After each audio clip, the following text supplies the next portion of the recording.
everybody to the Game Junction podcast. We have our friend and guest here tonight. We got Mr. Frank Nomad, the Retro Wildlands, a gaming podcast here. How's it going? What's happening, you guys? Thank you so much for having me. This is going to be really awesome. I'm really excited to talk to you too and get to know some people tonight. So, yeah, my name's Frank. That's my real name. It's probably the last time you're going to hear it. I go by Nomad on my podcast. Awesome, awesome. And we got Gamer Aimer here again this week. How's it going? Howdy. How's everyone doing? Doing pretty good. You got me, Chris, Bob, Joe, Brandon back again here this week. It's Brandon. We are going to dive into some topics here, start on some stuff that ask Frank some questions, and we'll just get started here. So we've got first to dive into just kind of what got you started with the content, what you're doing, and just talking about it a little bit, kind of introducing yourself and what your podcast is Yeah, all about. yeah, definitely. So I have a gaming podcast called the Retro Wildlands, and I started this podcast. It was I think June or July of this last year. So I've been out in the wildlands, as it were, for about 6 months now. And I've been a gamer since the cradle, more or less. But as I grew older, I wanted to do something with the hobby. I have a full-time job. I work 45 plus hours a week sometimes. I have a wife, beautiful wife, two wonderful stepchildren, and a lot of things going on. But gaming has always been that thing that's just always been, in the back of the mind, the one thing that kind of takes the edge off, you know what I mean? But it wasn't enough just to be a gamer. I wanted to do something with it. I wanted to leave something behind maybe. And that's when I started to get the idea of actually first I wanted to do YouTube. I wanted to do long form video reviews. Um, I've seen some YouTubers out there that make some pretty elaborate videos, and I'm like, yeah, I could probably do that, maybe. And I started toiling around with it a little bit, but then I started to get more into podcasting, and that kind of won me over. My wife won, I think it was my birthday or Christmas, one of the two, I can't remember. She might yell it from the other room. But she got me a basic podcasting kit and was like, stop thinking about it, just do it. So the whole premise of my podcast, quickly, is I my episodes are focused on video games, specific games. Like I've done episodes on Mega Man 2, Streets of Rage 2, and a couple others. But what it started off was I wanted to just make content in that it was my memories of a video game, games that I played when I was younger. Maybe tell a funny story about how my stepdad wouldn't let me play Resident Evil 2, but then eventually I had to beat it for him. That kind of stuff. But as I kept making more episodes, I kept discovering more retro games that I missed out on as a kid, and I enjoyed going back to the games that I missed and just playing them fresh from a 38-year-old man's Yes. perspective. Yeah. So so now my show has kind of evolved into it's part games I've played when I was younger and then part new games that I'm discovering now. And the format of the each episode, it's I want everybody to be able to listen to my podcast and feel welcome, whether you're a gamer, hardcore, or whether you're just gaming curious. I try to make my episodes almost story-like, where I'm telling you about the game. I'll inject some sound effects or some music to ping that nostalgia. And by the time the show is over, either you're flush full of nostalgia or you've got more information about a game that you've never played before. That's my goal. In a nutshell, that is the Retro Wildlands. That's awesome. I love that. That reminds me a little bit. It's obviously in a different format. Have you seen My Life in Gaming? Have you seen their content before? I've not seen him, but I've heard a ton about him. Heard a lot of good things. Yeah, so his content's all around just going back to basically that his parents were able to capture like his whole childhood with all of these video games. I mean, he's got videos for everything and wild stuff too, like turbo graphics and yeah, when he first got the Super Nintendo and so he just like goes back and talks about like these memories, talking about opening them up for Christmas and all that kind of stuff. I love that. It's kind of like heartwarming, fun content to go back to those games and stuff we played as a kid. But go along with all of that, how long have you been making content and doing what you're doing? So the podcast officially started back in that June or July time frame, but I've actually started creating content, I'd say around December of 2021. Okay. And that's when I started to try to really dabble with making video reviews. I found some free software online. I had no idea what I was doing. I found a way to record gameplay using OBS and a couple other things. So like I had all these things in front of me, but it's like, I don't know what I'm doing. I'm just going to make it up as I go. Yeah. So, yeah. I can relate. Yeah, pretty much. That's kind of how I started as well. And that's definitely the key, right? Is Yeah. it's enough to think about it and take a hobby or take something that you like and you want to do something with it, and you can think about it till you're blue in the face or Sure. the brain or whatever, but you just got to do it and just give it a try. Yeah, I can remember, first getting on YouTube 2008 maybe, I want to say. When the first people were coming on, so like AVGN, Happy Console Gamer, all those guys. I knew then that I wanted to do it. So at that point I was, what was I? Freshman in high school at that point. I knew I wanted to do that. I was like, this is something I want to do. But it took a while to get anywhere near that. Like I started off with writing myself, so I did written reviews for a website for a long time. I still do it now.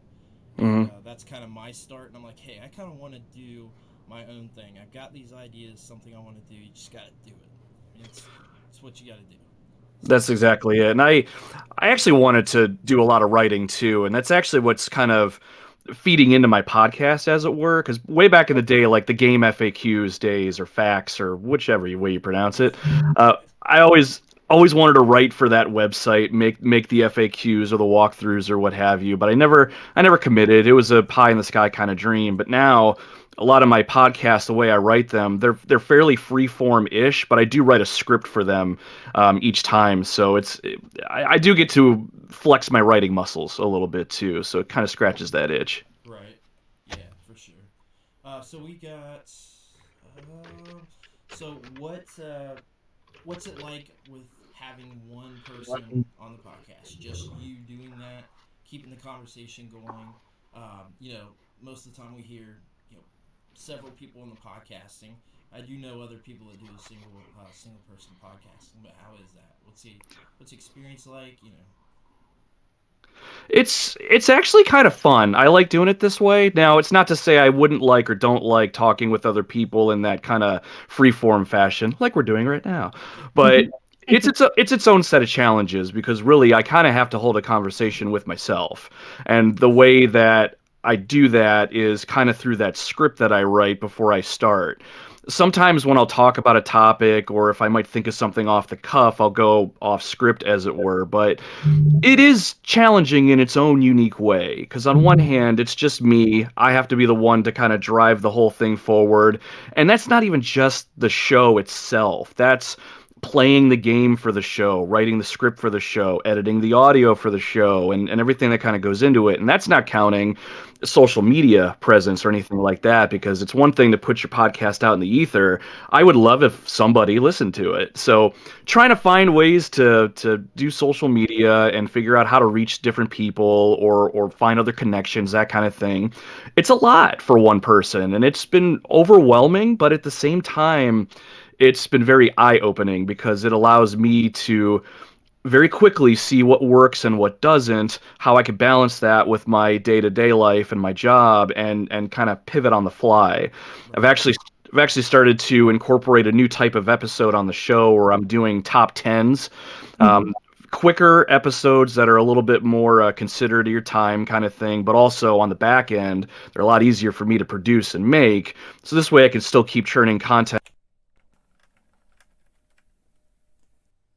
How working by myself, I've kind of had to pivot. But at the same time, I could also see where almost you two, for example, it's like you both have to bring kind of a commitment and a passion to this thing. And one of you can't be any less passionate than the other. You're relying on each other, that kind of thing. So I could see that having its own challenges, wouldn't you say? Yes. No, I mean, I definitely agree on that. And, everything that you said is correct. Like, when you first get into this, you kind of have to see, like, what you enjoy doing. You have to see, like, what's working. You just kind of have to, like, figure out how all of this stuff goes and fits and meshes well together. So, I mean, it's definitely nice if you're by yourself, doing different things.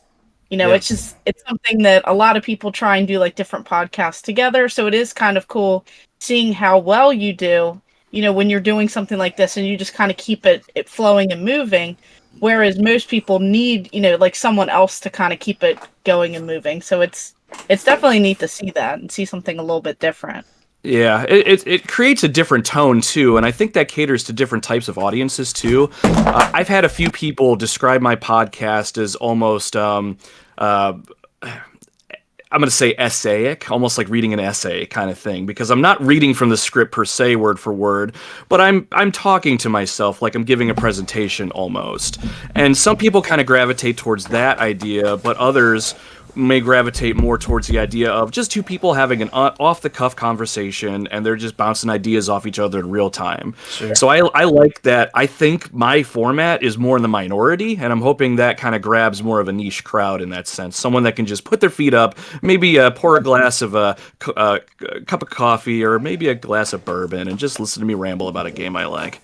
I love that. Yeah, definitely. I think it's super cool. It's definitely a neat concept. Hopefully the audio has been fixed a little bit. I apologize, guys, about that.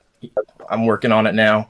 But I wanted to ask you basically, so what are your first gaming memories that you can remember that really kind of got you off into gaming? You knew you loved it. It was a passion of yours. Like what got you started? I got two. First one, Duck Hunt on the NES. Yes. I used to live with my grandmother for a short time when I was little, and I remember the big box TV, you know, the one that's in like the chunk of wood or whatever that thing was. And we had the NES with two games. We had Mario/Duck Hunt, and we had Teenage Mutant Ninja Turtles. Yeah. And while I played the crap out of TMNT, I played a ton of Duck Hunt. And what stuck out for me more than anything was just I was the little kid that would get closer and closer and closer to the TV and put the light gun up right up on the thing there. And then my grandpa would grab me by the ankle and just slowly drag me back. It's like, if you're going to shoot them ducks proper, you need to be back here. Like, all right, Grandpa, whatever you say. But I loved those moments with those older games like that. That was probably my big one for me. Tell me you two have played Duck Hunt in your time. Yes. Tons. Yeah. I was born in 93, but I was always way, way, way behind. My first system was a 2600. And then I moved to the NES, and we had NES for a while. Tons of Duck Hunt, all the essentials. So so many memories of that. Always putting it right up to the CRT, trying to hit that duck, being a silly kid. Oh, God. Some of the best memories ever. Love those light gun games. Me too. Pretty much, I guess that's kind of like what started it, and now it just spirals a little out of control. You know, I have 3 full-sized arcade games in my house, not the arcade 1-ups, and they are all light gun games. So I'm trying to get, a couple others as well, and then mix it up a little bit. But I need one. Duck Hunt probably started that. Man, yeah, I got a short I'm going to do that is, I found a random light gun at a store. The guy's he said he didn't want it, basically. And it plugs in for the Atari 2600 and Sega Genesis. I don't know which one it was made for. So I'm going to test that out and see what's going on with it, but pretty cool stuff. Little green pistol. It's kind of cool. That's good stuff. It's just going old school arcades. Anytime I would go to an arcade, any light gun cabinet I saw, end of story. I'm going right there, and it's awesome. But the second memory I wanted to share with you too. You said, Brandon, what made you kind of become a gamer? It was Resident Evil on the original PlayStation. Now I've played games way before that. Hell, I still have memories of playing what was it, WrestleMania on the NES. Yes. That gem. But when my parents got a PlayStation and we brought Resident Evil into the house and I got to play it, that is what sparked in me my desire to become a gamer. And allow me to regale you with a quick story. Sure. So my dad comes home, or my stepdad rather, he comes home and he's got a game under his arm and he walks over to me and says, I got this game. It's called Resident Evil and you're not allowed to watch me play it. And he walks by me like, what What was that? So of course, like a good little boy that I was, I made it a point to watch him anytime he played it. Our living room was set up where we got the couch kind of in the center, and my bedroom was kind of off it. So anytime I heard the PlayStation load up chime, that Yes, that gets you every time, I'd crack the door open a little bit and I'd watch him. And I was just so enamored with this game that, to me, it was that classic moment that games will never get this better. Like, the graphics are just top tier. Live action cutscene with real human beings. Come on, you can't get any better. But I'd watch him play, and then he would play and get to the point in the very beginning. He was playing as Jill. Jill went into the dining room, and Barry, of course, finds the blood and sends Jill off on her way. And that first scene, the first time you see the zombie, which looks awful, I think, nowadays, but back then, I squealed or squeaked or something when his head turned around. And of course, my stepdad turned around and was like, "What are you doing back there?" But long story short-ish, he finally lets me watch him play this game. And we're working together to try to figure the puzzles out, remember what doors needed, like the armor key or whatever. And then it finally got to a point where he kept dying when the hunters came into the mansion near the second half, and we found out they had an instant decapitation attack. That was horrific. But at that point, he's like, "You play." I played with him and finished the game. But once that experience was over, I knew gaming was going to be embedded in me, and it definitely is. So that was my gateway game. Yeah. I definitely got an experience like that for me as well. I did want to hit a few comments here. I apologize, guys. Didn't mean to get behind on these, but we've got Dominique says 1993 represents. Got Joshua says they need to modernize light gun games or find a way to make one that works on more modern TVs. Retro says LJN WrestleMania was so bad. It was pretty bad. But hey, when that was like one of two games you had to play, which was for me, I made the best of Andre the Giant and all the rest of them. Yeah, I mean, I did too. I don't even know if I thought it was bad at the time. Probably not at the time, yeah. Yeah, I don't think I did then. Resident Evil was mind-blowing back in the day. No game had scared me like that game up to that time. I totally agree with that. 100%. Yeah, Retro Tib Run knows exactly what's up, and I'm sure the moment he's thinking of is when you're walking down that hallway and you're just like do, and the dog comes out the window. The dog is the one that got me. Yep. Every time. Still to this day, I don't get scared of it because I know it's coming. But I think of that memory of getting scared of it, and I'm like, did either of you like physically drop your controller on the ground? Yeah, I remember throwing my controller. I got so scared because I jumped up and ran out the room. Like, I shouldn't have been. I wasn't old enough to be playing that. I shouldn't have been playing it. Game Raymer over here with her death grip and doesn't drop anything. All right, I can let go now. So I don't want to break the controller. We got Joshua said that he shared it around. We appreciate it. Retro as well. Thank you guys very much. We got Carl says, first time playing Resident Evil was amazing. Very memorable to me. Yeah, I 100% agree with that. It's a game that once you play it, you never forget it. 100%, Carl. Mm-hmm. Yep, I agree with that. We've got Joshua saying, always have memories playing certain games on Genesis with my family. Yeah, I've got a lot with that system as well. Tons of Kid Chameleon of all the games stuck out for me. Like, I was terrible at that game, but yeah, that one sticks out when I think of Sega. Yeah. I didn't have that one as a kid. I played that one much later on. I'm trying to think. I had, of course, Mortal Kombat on there. Mortal Kombat 1 and 2. I mean, of course, the Sonics. I'm trying to think of what else. There's some other weird fighting games. I know one. I cannot think of the name of it. I can't stand the game. The Sega CD version's really good, surprisingly. But there's a lot of memories with the Genesis as well. Yep. We got Retro saying, yes, the dogs. I would bring friends over to play that part specifically. Oh, man. What a good friend. I don't know. I was also that person. It's like, yeah, come on, you'll have a great time with it. And then it's just like I hold my mouth like this, you know? Yeah, I would do. That's something I would have done too. I was a terrible kid sometimes. Carl said, Kid Chameleon is so much fun. All the different masks and powers made it so great. I'm sure we both agree on that. Good game. 100%. I loved the different masks and the different options and stuff. I always liked the samurai with the sword was always my go-to if I could get him. Yeah, super cool. We got one more comment here.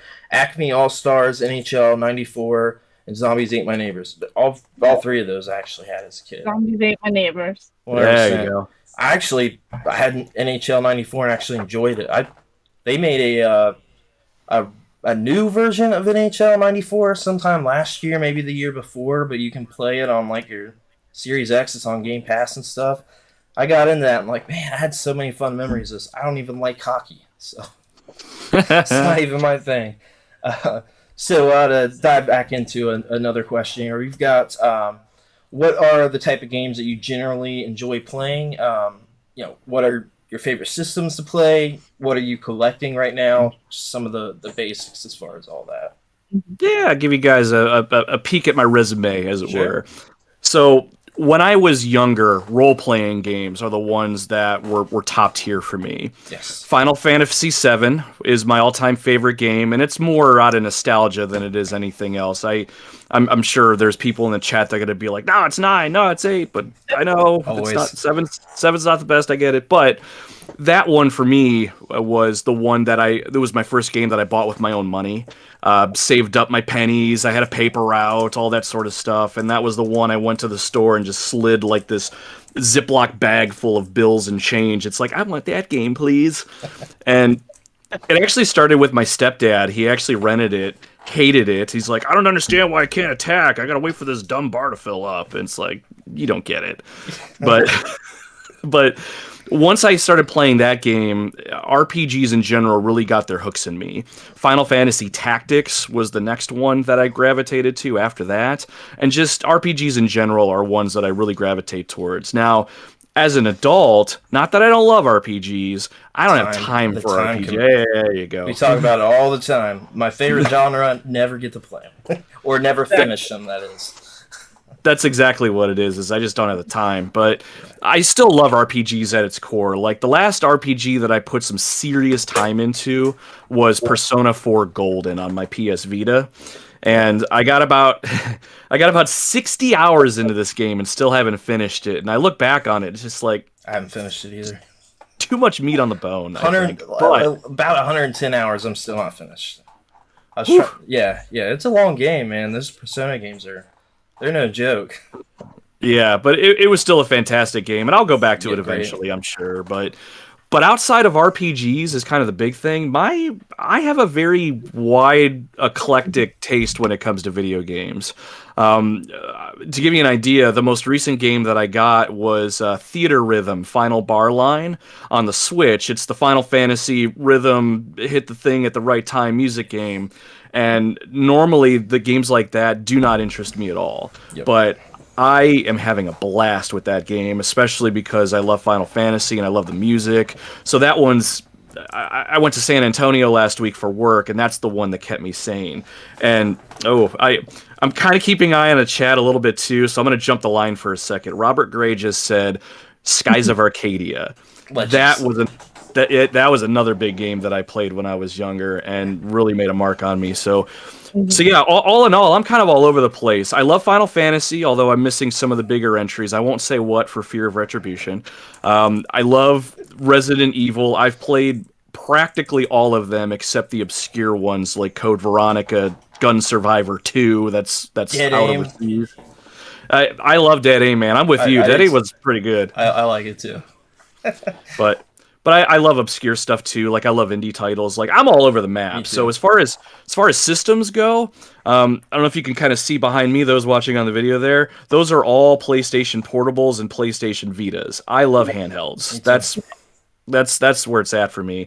Especially now that I've gotten older. I love my consoles and everything like that. I've even got some classic consoles like the SNES Classic and stuff, but just being able to take a game on the go really makes sense for me. So that's where I'm at. And now that I've discovered, I say this like 6-7 years later, the Nintendo Switch, it's over now. Yeah. I feel you on that. Vita is my favorite system of all time. I think we talked about this before. I have a super big attachment to that, but I also love the 3DS. I was always towards the. We actually have a video on this. I always aim towards the handhelds because from a kid that was the only thing. We were a one console a household basically. So three of us, we got one console. If we got another one, we had to sell that one, and that's how it always was. But a handheld was mine. So I was always choosing games for those the majority of the time, and I just went down the whole line with that. Game Gear, I mean everything. Atari Lynx, even had one of those. I swapped out Game Boy for Game Gear, then went with the Atari Lynx, and big fan of those. So yeah, I love the PSP, Vita, all those. Switch is great. It's got so many titles, it's ridiculous. The library's crazy. So, yeah, we live in a really good time. There's a lot to play. There is for sure. Definitely agree with that. It really kind of hones in on everyone who just wants to, be on the go, be at home. I just love the Switch for that. It's just so, universal when it comes to that sense. And, it definitely is suited for everyone. So I feel like no one can really complain about that option. I wonder, what are you guys' take on, getting the Switch and getting a hybrid system and cutting off, the whole history of handheld systems that we've had, forever. So Game Boy and DS, we no longer have a two-system split. We get less games, potentially. What's your guys' thoughts on that? Curious. It's an interesting idea because, I'm on one hand, think of the convenience. Yeah. I like the idea of being able to put it up on the big screen, connect with the surround sound, that kind of thing. But at the same time, I like the portability aspect of it. Especially when it comes to my kids. Yeah. Yeah, I run a long car ride here. Just take the Switch. Just we'll get where we're going, kind of thing. So practicality makes a lot of sense. And I think just with the way people are in general nowadays, we're all, I feel like, a lot busier than we've ever been. Yeah. And I don't know about you two, but I can't think of the last time where I actually sat down and just put everything aside and I was playing a game on the big screen TV, especially with my wife and kids running around. If I stole the TV, it's kind of like I'm the criminal now, and they've got to find something else to do. So having it back and forth like that works. Now, the problem is, at least in my mind, and I'm going to pick on the Switch a little bit, just because it's the only one to pick on, really. Yeah. I think it started to get to a point where the hardware limitations became very evident, I think a lot sooner than I think a lot of us were hoping. Oh, yeah. It's everything else is going so fast around it, so it's very hard to see what's kind of limiting this particular system. So if there's going to be a hybrid system out there, it's got to be best of both worlds. It's got to function on both avenues 100%. And I wonder if that's really possible, because is that going to make it more expensive? Is that going to alienate some people because they're not going to have that money to drop? I don't know. But yeah, I almost wonder if the future's heading that way regardless. We're kind of diving into that with one of our news topics. It hits that point, so we'll definitely get back to that one. Before we dive into the news, I want to go ahead and catch up on our comments here. We've got Retro said, "Where can your podcast be found?"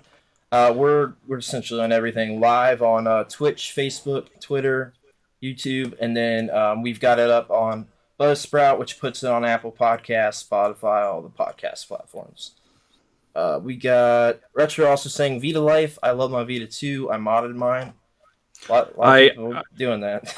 I also did that as well, and it's kind of my go-to portable retro console now. So yeah, good on you. I thought about doing that. I'm doing something silly and wild. I'm going for a full set for the Vita because I love it so much. So nice. This kind of kept me back from doing that.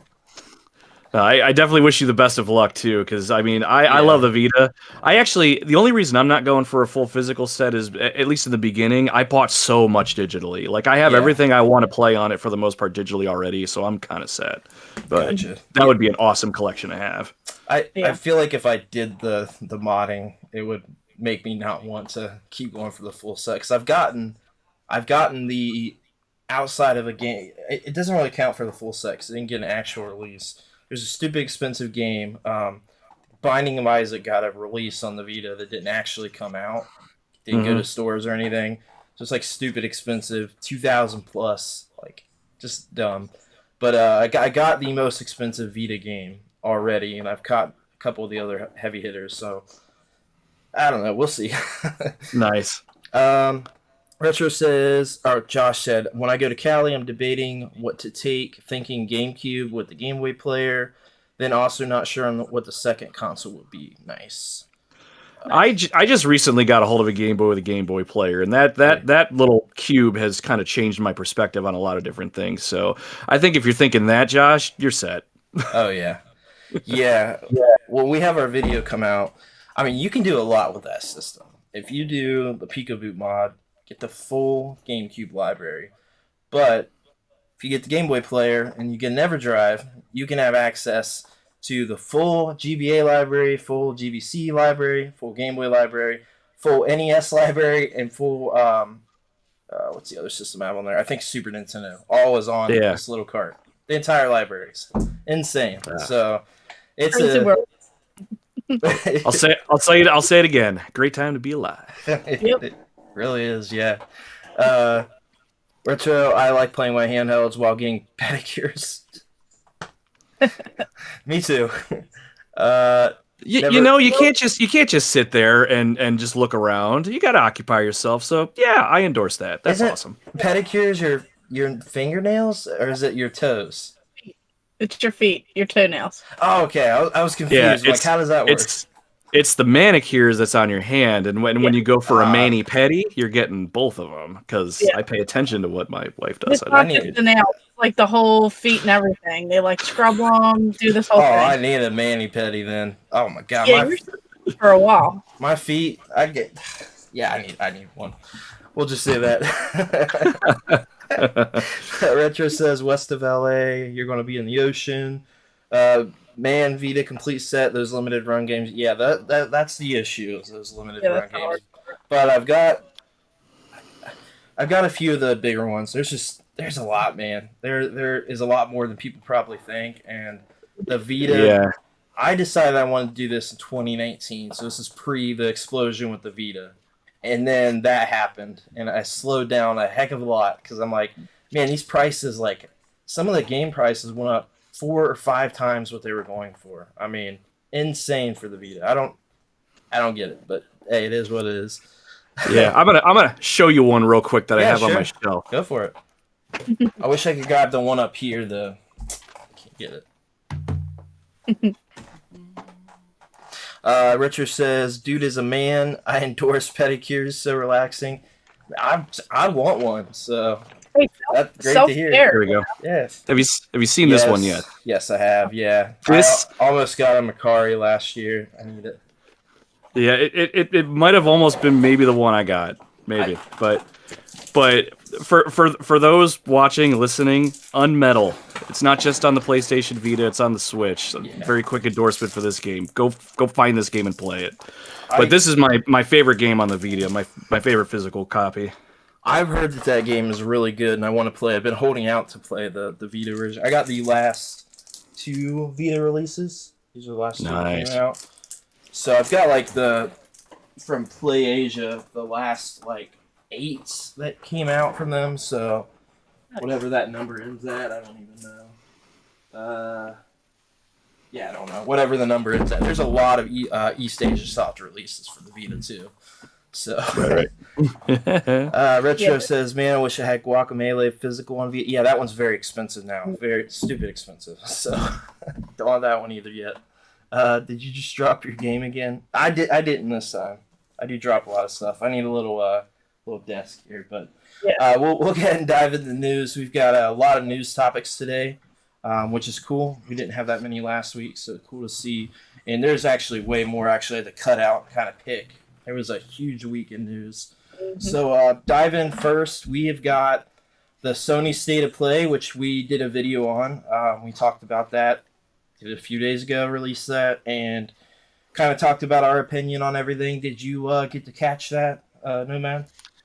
Yeah, I did. And I have to say, I think my overall reaction when it was over was, eh. Yeah. That was a lot of people. Yeah. Yeah, and whenever I watch anything like a State of Play or Nintendo Direct or anything like that, I try not to let my feelings about the games that I see dictate the nature of the show or how well the show is. Because for me, going into this, I am what I like to call VR curious. I have a PlayStation VR. We got one a couple Christmases ago for the whole family, and I had a really good time with it, but I haven't gone back to it in a while, and there's really nothing on the console right now, at least that I know of, that's like, I've got to play this game. Like, I've got to get it right away. There's an obscure VR game that I found called The Inpatient, which I think was a prequel to that scary game Until Dawn that I'm dying to play because I'm a sucker for scary stuff. Yeah. But beyond that, I'm kind of him-haw on VR in general. So when they started off the state of play with the 5 VR games for the VR2, on one hand, I thought that was really cool. A couple of them really stood out that I thought were worth mentioning, but at the same time, they don't excite me all that much because I'm not really into the VR myself. But I'd be curious what you two think a little bit more, because is these 5 that they advertised like a good indication as to what's coming for the VR2, or was this lackluster in your guys' eyes? Well, the fact that when they released, they had all these different titles available regardless, not just the state of play, not just those 5. 22 games at launch. So, yeah, I mean, I definitely see it maybe being a lot better than the first one. Now, obviously, I bought the first one. I have it just kind of sitting right over there. I haven't really played it much. I played I think it is is it Until Dawn, the Blood Rush, where you're on the roller coaster? Yeah. I did play that. That one was a great time. I really enjoyed that. I played a couple others as well. But I would be curious to see like how this one is in comparison and kind of where they are going with it.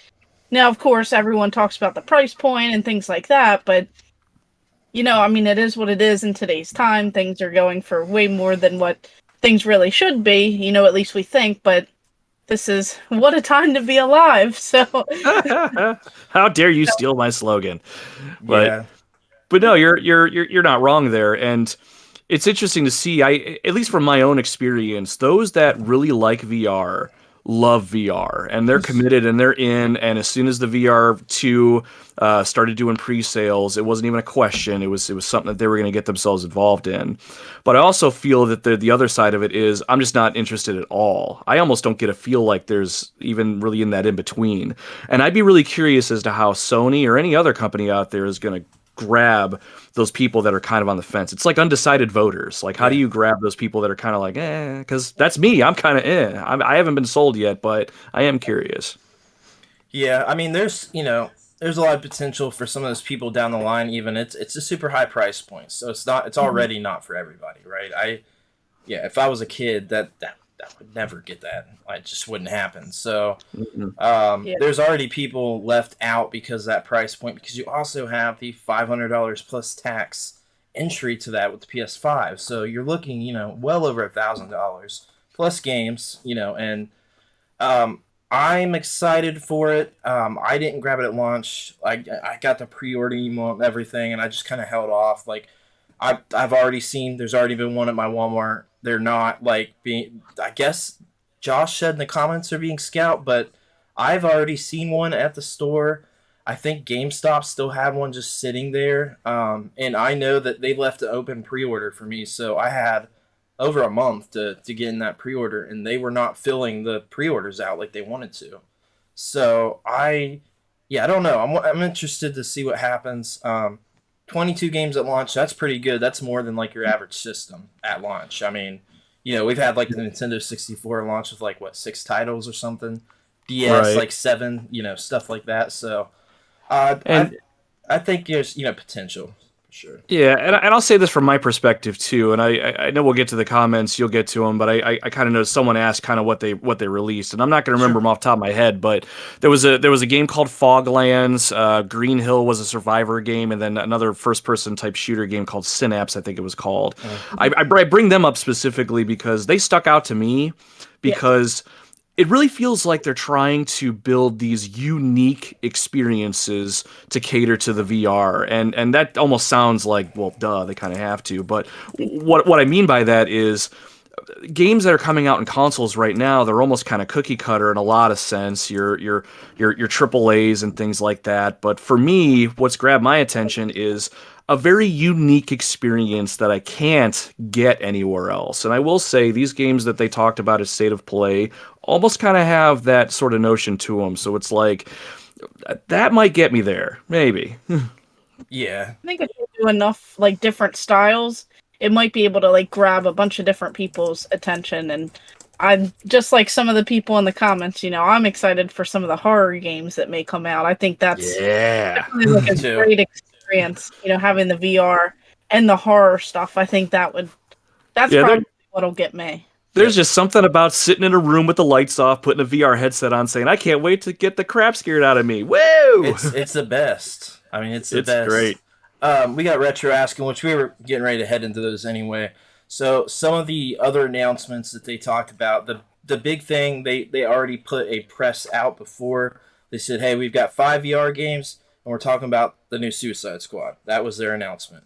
And they did show a few other things. So the Suicide Squad, they gave us more in-depth footage on it. Me and Game Raymer think it looks great. It looks really fun. It's the next Arkham entry in the series, so that's really cool to get a continuation with that.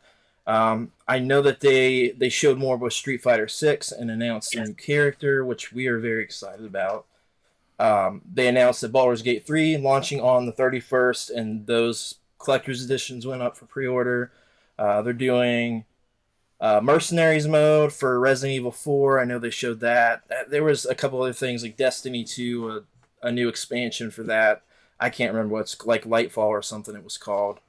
And we don't know nothing about Destiny at all, so we kind of went over that on the video. But I mean, it was VR focused, obviously, which was fair. It came out the day before, so it made sense.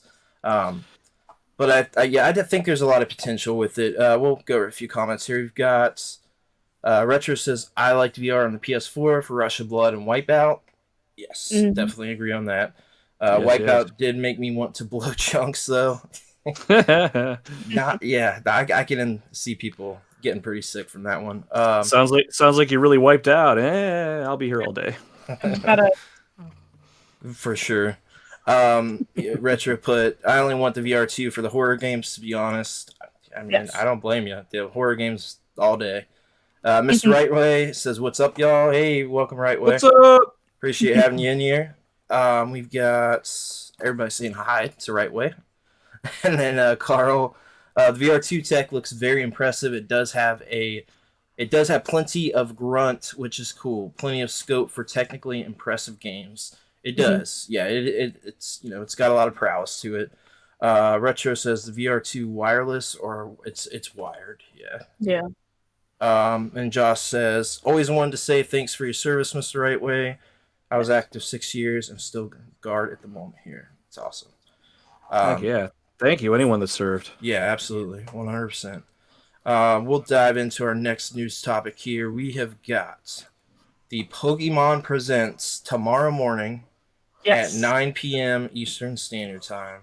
And people are pretty hyped for this one because we've got, some kind of rumored, expected things, things that we definitely hope to see. I know me and Game Raymer are pretty excited about stuff, hoping they announce a couple of things we talked about. I think, just me thinking about it, good chance of, and I hope so, that they are doing something else with Pokemon and Scarlet and Violet, of course. Adding some additional content. Like, I'm actively playing. I'm still trying to beat the story. It's almost March. Came out in November. I got it at launch, and I still haven't beat the story. No time. But hoping they add stuff to that, give more story to it. DLC, like they did the last one. They gave like a full, almost basically a brand new game with the DLC. It was almost entirely a new game. I mean, another 25 plus hours of story. But the other big one rumored is getting Pokemon Red, Blue, and Yellow on Nintendo Switch Online, as well as Pokemon Stadium, which we talked about. You want to talk about that a little, Game Raymer? So that I think you said PM, so it's AM, correct? Oh, I say PM, yeah, AM. Sorry, first thing in the morning, yeah. In the comments, they said tomorrow morning at 9 p.m. Crying face. So it is in the morning. No, I mean just from some of the rumors and stuff that we hear. Of course, Pokemon Mystery Dungeon. Everyone would love to get the original, Game Boy games. I think that's kind of key. I did hear something about Pokemon Stadium, so it would make sense if we are getting the Game Boy games, to kind of keep following in these these different paths. We've gotten a lot of, like the GameCube releases with Metroid Prime and several other ones. So it would make sense to continue in this path. So I'm excited to see what we have for tomorrow and what's going to be released and announced. Yeah. So we're hoping it's a good Pokemon day. Yeah. Yeah, Pokemon Day tomorrow. I'm gonna stream that one live when they start at 9 a.m.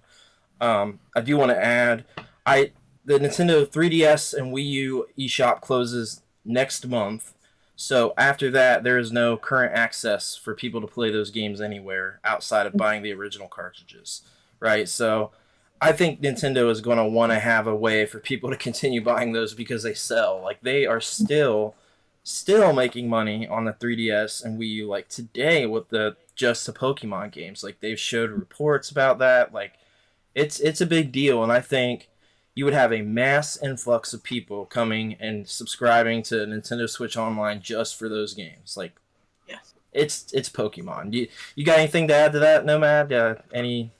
That's like Game Ramo was saying, it's almost expected at this point. Like, I almost feel like if we watch this and don't get what we're predicting here just based on what they've been doing up to this point, I think that would be very surprising.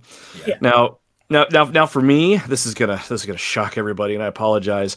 My one Pokemon game under my belt is Pokemon Red, and Okay. and I've been wanting to get back into the Pokefold, as it were, for a while now, and I was actually hoping to jump on the Scarlet and Violet train, but I decided, I'm gonna wait just a little longer, that kind of thing. Especially now that they're announcing this, because I really want to go back to Gen 1 Pokemon and relive my childhood. And if they put that on Nintendo Online, I mean, that it makes the most sense. But I also had a discussion with another friend of mine. If it doesn't appear on Nintendo Online, I wonder if they're going to try to sell it separately in some other capacity. But it doesn't matter because I'll buy it. Pokemon prints money, and you can just have it from me. Yeah, I wonder what they would do if they did something like that. I don't know. They could do like one of those. There was a collector's edition for the Switch that was Fire Emblem, and it was Shadow Dragon that never came out here before. And it was a collector's edition, but it had digital codes in it for the game. Yeah. So, and I got that, and it's still. I mean, it's still, you can't call it Scout now at this point, but it goes well over what the release price was. That's something that could happen. I didn't even think about that, to be honest with you, if they tried to do some kind of like separate thing, and like you said, it will sell. It's the number one franchise in the world, so it will sell. Right. I think it makes the most sense from an install base kind of a standpoint just to put it on Nintendo Online and just leave it at that. But I don't know. Call me crazy, but it's like at this point, it's either gonna be there or it's not. So something's gonna happen tomorrow morning, and we'll figure it out pretty quick. Yeah, for sure. Gotta hit some of these comments here. You've got Mr. Right Way saying now is the time to get a PSVR 1. I mean, yeah, especially if you're a collector, most of those games, probably like 90% of them, will not come to the VR2 because you're looking at a lot of limited run titles, stuff that people aren't going to care enough about bringing over, I feel like. Plus, even if it did get, say, Limited Run did a PSVR 1 version of a game, but they also did a 2 version of the game, I mean, people are collectors. It doesn't matter regardless. So, like, they're going to sell. They're going to rise up. PSVR 1 didn't do well, so yeah, I definitely think so. It could be like almost could be like a Wii U type deal with that. Like, who knows? Like a Sega Saturn deal. Who knows what the future brings with that? He said for cheap. Mr. Rightway said for cheap. Josh said tomorrow morning at 9 p.m. Yeah, I got corrected on that. Had to throw that at you, Brandon. Retro says, if you all were Pokemon, which would you be? That's a great question. I already know my answer. I'll just say my favorite Pokemon. I'll let you guys go first. So I would like to be something cool like a Charizard, but like really, I'm a Psyduck. That's me. What about you, Game Ramer? I guess it would depend on my mood. So I don't know. It would just depend. But I would like to be a Charizard. You know, I feel like that would be a fun time. Right? Yeah. For me, I really like Raichu, so I want to say Raichu, but I'm probably more like Snorlax. So something like that. Just blocking your way when you're trying to get through. And trying to get through. Move. Always sleeping. I wish I was always sleeping. Always tired. How about that? Nice. My wife is a Snorlax. Oh no. I mean, go ahead. Yeah, sorry. We got I can actually not telling you the name, and you just says Facebook user, so I apologize. Yeah. I'm mad at PSVR 2 because it doesn't have any physical releases yet. I thought there was a couple. I could be totally wrong. Going to be a digital only library first. Okay. Yeah, I think random Facebook user is correct. I've heard the same thing. I heard Really? physical's Okay. kind of on the way, but yeah, right now it's all digital. So you're either collecting the system or you're collecting nothing. Well, Yeah. physical. Gotcha. Yeah, I mean, not surprised on that. Josh says my son would say ditto. That's a Yeah. good choice. You can just be whatever you want. Exactly. Josh says, I'd say a flying type Pokemon for sure, so I could go anywhere. Yeah, no I mean, traffic. I wish Zero. it was like a Pidgeotto or Pidgeot or something, but probably be more like, I don't know, a Pidgey. Nice. Ain't nothing wrong with Pidgey. Just see them everywhere. Carl says Charizard would enable you to roast marshmallows on command, so it would be all S'mores. about that. S'mores. S'mores. Exactly. It's just like, I want s'mores. It's like, you know what? We don't have to wait until, we put a bonfire out. We're just going to do this thing right now. Yeah, we can have a bonfire anywhere. Nice. I love That it. would be a little dangerous, I feel like. Yeah. I mean, didn't Charizard always blow fire at Ash's head? Wasn't he always doing that, like burning his head or something? Oh. I like that. Pretty The sure. one memory I have, and I think it was the animated series, was not Charizard, but Charmander would use his tail to heat up Whack one of him the something like that. He'd heat up like the laboratory vial or something like that. I Oh. feel like I saw once upon a time. Somebody in the comments correct me, but I know he was a helpful little guy. It was coming to me. Yeah, Charizard wouldn't listen to him, wouldn't obey him because he didn't have badges yet, like you have to have in the game. Yes, he wouldn't obey him for a long time. He'd blow fire at his head, but finally by, I want to say it was the second movie, that's when he started like acting different because he already got all those badges from the first game. So they're like trying to tie it in somehow. Josh says maybe Beedrill to get people out of the way. Yeah, forgot about that Pokemon actually. Facebook user says, I just sold some heavy VR titles and will probably grab them back on 2. I mean, we're getting Vacation and Job Simulator plus Boss 1 plus 1 and 2. Yeah, I mean, those are all also 4 games I would want to have. Those are all 4 great games. So. Yeah. Agreed. Dare Scene and Intruders is cheaper digital than physical. Nice. I haven't heard of those ones. I'm going to have to check those out.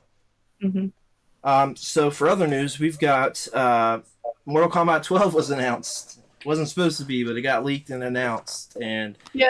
it happened immediately after the state of play. We were like, "What? Why didn't they talk about that?" Because I was getting like alerts on my phone about Mortal Kombat 12 while it was still going on. I'm like, "What the heck's going on?"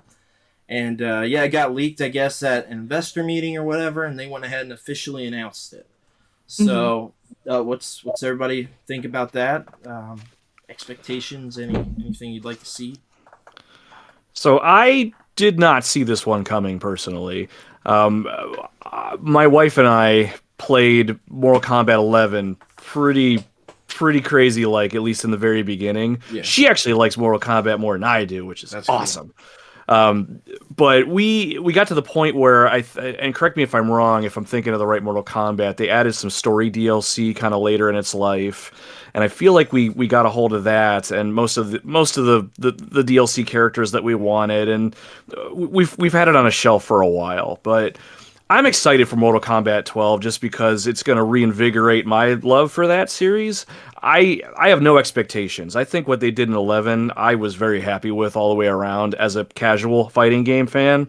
But beyond that, I'm curious to see what they're going to do with it. Maybe something a little bit more competitive focused, that kind of thing. I don't know. Yeah, I mean, I'm terrible at Mortal Kombat 11 because I got into it way late. Was not playing through the PS4 till pretty late. So there was like a period of time when I had my daughter, got married, and I wasn't gaming pretty much at all. And it was during the launch of the PS4.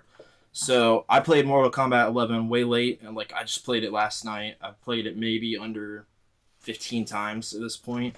I think it's a wonderful game. So I think that what the excitement would be for me is seeing some of like the guest characters brought over, but I would also love to see some Mortal Kombat Universe characters brought back that we don't have, because there's a lot of them. I mean, super expansive universe actually for Mortal Kombat. It needs the Super Smash Brothers Ultimate treatment. It just needs to somehow bring in the mass majority of the main cast, bring in all the DLC characters, maybe ones that people missed out on, and they get a chance to kind of get in the fold with those. Like, I wonder if something like that could be on the horizon, because you're right. This universe now is so vast, and there's so much they can do with this property. I would get good at this game if they did something like that.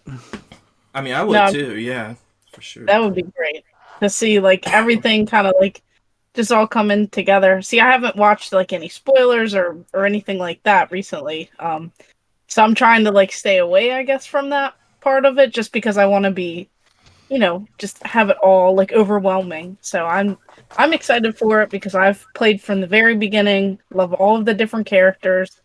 We've grown so much. I feel like they can do so much with this, and you know, I'm definitely looking forward to it, and I feel like every single Mortal Kombat is, like, so good, so it just has to be good. Yeah, I mean, the ultimate treatment, that's the perfect way to put it. That I actually did not even think about that. That it needs the Smash Bros. Ultimate treatment. There's so many characters. Reptile's not in 11, right? Or am I wrong? I don't think so. See, I think you're right. He's my favorite character. He's one of my favorites. Yeah, and he's not even in the game. There's so many. Somebody was putting together a list, and I could be wrong. I think there was like 21 characters they were shown that could still be brought in from the universe. I'm like, okay, that's like a whole roster by itself. Yeah. So I would love to see that. I think that's definitely the way to go. But then obviously, you know, your guest characters, Rambo and RoboCop in 11, like RoboCop blew my mind when I got to see the gameplay of him. I'm like, that's so cool, man. But yeah, there's a lot they could do with that even. You know, Smash Brothers has been doing that, bringing all these other developers' characters into it, you know, all the time. The dude from Minecraft is in the game. Whatever his name is, Minecraft guy. Steve, I think. Steve, yes. Steve. So, like, there's a lot of potential there. I mean, bringing in Sora and all those awesome characters. And there's a massive roster, and there's so much to do. And you can spend so much time on just one character, getting good at that character. I love it. I think that's a perfect idea. So yes, I think the best thing they should do is relaunch the series and name it, you know, put a C back in it. Get rid of the K, call it, you know, Mortal Kombat with a C, and just like redo everything, start over. Hey. I'm just kidding. Obviously a joke, but blasphemy. Yeah. Blasphemy. Oh god, here we go. Brandon, are you wearing a Seether t-shirt? You have a post hating on them not too long ago. Yeah, I think it is a joke post or something forever ago. That's Braxton, by the way. He just messaged me. He's like, I love being a Facebook user. Yeah. He said calling this out because I defended them. Yeah, I love them. I've seen them in concert 6 or 7 times. Retro says bring back the horror characters. Oh, God. Yeah, I don't disagree with that at all. Yeah, I mean, there's so many like guest characters and different fighters. Soul Calibur. They brought Link in on the GameCube. Like, so cool. Josh says remake Crash Bash. That was a fun game. Yeah, it was fun.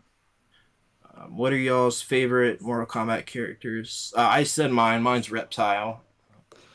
Yeah, I've got 2-ish. One's kind of a cop-out answer. I love Scorpion.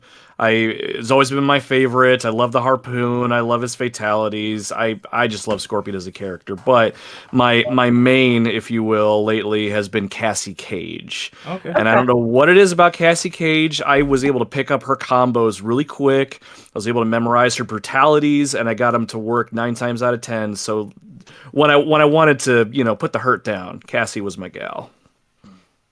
Yeah, I've always bounced around. It kind of depends on which game, but it's always been, the basic ones. Always Sub-Zero, and then Scorpion, Reptile, but then a lot of the times I'd say Katana. So it just kind of depended on, which game I'm playing or kind of where I'm at. I like to bounce around the different characters. Yeah, I do too. I like to do that as well. Retro says, I used to love Cabal. Yeah. Yeah. Good character. Carl says, he's not everyone's cup of tea, but I love Striker. He is fun to play. Sub-Zero is my favorite. So happy if either or both of them are in it. Like Brandy, haven't seen spoilers either for 12. Yeah, I was actually going to bring up Stryker earlier, so it's funny you did, Carl, because I really enjoyed playing as him way back in the day. I don't know what it was about his character, but just something about him just walking into this mess of Mortal Kombat, just, all right, I'm going to put my foot down and get stuff done. I like that guy. Yeah. I think he's really cool. Did you guys get into any of the spin-off games at all? Like, play like Sub-Zero Mythologies or any of those games? Shaolin Monks or things like that? Yeah. I have not. I haven't had any experience with it, but Shaolin Monk specifically is one that's always been in my periphery, as it were. So I would love to play that one. I don't know why. I don't even know if it's good, but it sounds interesting. Yeah, I like some of those spin-offs. There's some weird ones. Some of them are pretty bad. I think Sub-Zero is pretty bad, actually. Yeah. I can't remember. I think it's pretty awful. But there's a few, like the Shaolin Monks, maybe Deception, and something Alliance on PS2. There's those two. Oh yeah, Deadly Alliance. I think Alliance. It was. Yeah. And I can't remember which Mortal Kombat it was. Maybe you two might remember, but wasn't there one that had a mini game where you could play Mortal Kombat chess and move your characters across a chessboard? Please tell me someone knows what I'm talking about. That sounds familiar. Doesn't There are like a couple little. Yeah, they've done some of those where they have the Mortal Kombat like spin-off games in the games. Or something too. I can't remember. Yeah, I can't remember either. Yeah, that's a good point. Yeah, he brought Mortal Kombat Armageddon as well. Carl did. Yes, that was the other one I was thinking of. I was looking at him today on my PS2 shelf, and I haven't played those in a while. I'm gonna have to go back to those sometime. Go back, definitely. Yeah, I love Mortal Kombat. It's got me like heavily thinking about it too. Announcing 12, super excited. Oh yeah, it's gonna be good. Carl says I kept on wiping my brother with the nightstick trip and gun blast combo with Striker and Mortal Kombat 3. Yep, me too. My cousin didn't speak to me for a week because I did that too. Yes, that's the one. Mortal Kombat Armageddon. It had the kart racing in it. I do. Yep, okay. That's what Carl's saying. Kart I remember racing. there was something weird like that. So another thing I was thinking with Mortal Kombat, this is like probably not a great opinion, especially like being a retro guy. I find Mortal Kombat 1 and 2 pretty hard to go back to. I really like 3, and I like 3 Ultimate, and Trilogy. I think like as far as going back, I feel like those are the starting points for me with going back. Like I've gone back and recently replayed multiple times with all of them. And Mortal Kombat 1, 2, I feel like is pretty hard for me to get back into. I just don't find them as enjoyable. Does anybody else find that when going back to those two? I mean, I started with 1, super nostalgic for it in the arcade. Like, I think 2 I can go back to. I think 1's a little hard. I think 2 I can, and I kind of prefer. There's an arcade that's not too far from me, and they have all of the Mortal Kombats. So I find myself kind of like rotating, and then they have like Killer Instinct right next to it. So I just kind of find myself like going and jumping down the line. But it's way more fun when you're playing against someone. So that's how I feel like it's I can. It's better in the arcade too, for sure. Yeah. Because I went back and was playing the Genesis version of 1 and 2 here recently with the EverDrive, and I was like, man, these are a little bit hard to go back to, but 3 Ultimate and Trilogy I thought were really pretty good to go back to. They held up a lot better than those. I know it's probably like a sacrilegious or something, blasphemy, I don't know, but I was thinking that today. I was talking about somebody with that yesterday actually, and I'm like, I don't know, man. Like, so I can see myself now and admit like some games are just hard to play now. They just aren't as easy to go back to. I mean, I had the Atari 2600 as my first system. I find a lot of those very hard to go back to. That's a whole other thing. But some games are just harder to go back to. And also find that sometimes when I go back to a game I played as a kid, I was like, wow, this is just terrible. Did you guys ever have that? No, I definitely agree. The first Mortal Kombat for me, I kind of share the same experience. Like, it did not age all that well. It's got this wonderful sheen across it. You definitely have the memories, but I really had a hard time with it. Mhm. But you're gonna have that with a lot of games. Another great example, not to go off on too big of a tangent. I recently reacquired the original Tomb Raider on the PlayStation. And I was so excited. I got my OG PlayStation, hooked it up, composite cables, the whole 9 yards. I put this thing in, and I sat back, and I'm like, oh, this didn't age particularly well visually, I don't think, either. And it was more clunky than I remember, and yeah, something about those rose-tinted nostalgia glasses kind of make you forget about some of that stuff. But it's not to say the game was bad. Yeah. It's just things nowadays are just so great different. for its time. Yeah, it's those controls that are also, like, really hard. The tank controls with Right. Laura. I went back and played on Sega Saturn last year, actually, and yeah, I mean I think the Sega Saturn version is better, but I think in general it's a pretty tough game to go back to, and people could say that about Resident Evil 1 and 2 as well. They're like those tank controls are pretty hard to go back to, but I view it a little bit different with Resident Evil. I think the tank controls still work for that. I think for the experience as a full, the way that the game was made, I think that still holds up. I replayed 100%. Deadly Silence on the DS last year, so that's a reworked version of 1. It's my favorite way to go back and play 1. I love Deadly Silence.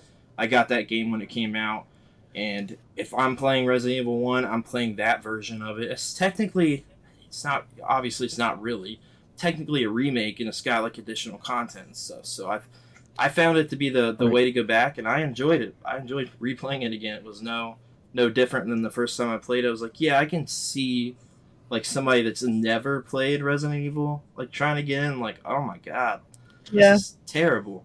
You gotta give it a chance, No, it's the definitive way to play it, and it took tank controls, and in that version, the Deadly Silence version, it made them even better. Yes, which is awesome. Like it mapped your knife swipe to a shoulder button, so you didn't have to go into the menu and back out and stuff like that. So to give your character that mobility and to be able to knife kind of when they wanted to, it's tank controls are awesome.